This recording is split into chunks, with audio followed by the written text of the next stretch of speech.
मैं जब भी केज साफ़ करने आती हूँ ना, सना मुझे ऐसे ही खाने की धमकियाँ देता है।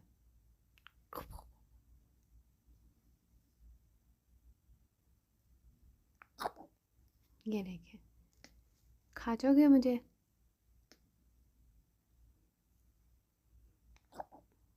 क्यों? क्यों खा जाओगे आप?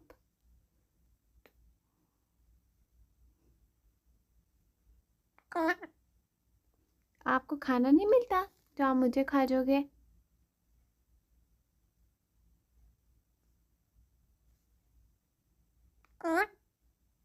सुने ऐसे दरवाजे पे बैठा हुआ कौन कौन कर रहा है, जैसे कोई आया है आपसे मिलने ना। कौन? मैं पूछ रही हूँ, आप मुझे खाने की क्यों धमकियाँ देते हो? मैं आपको खा जाऊंगी।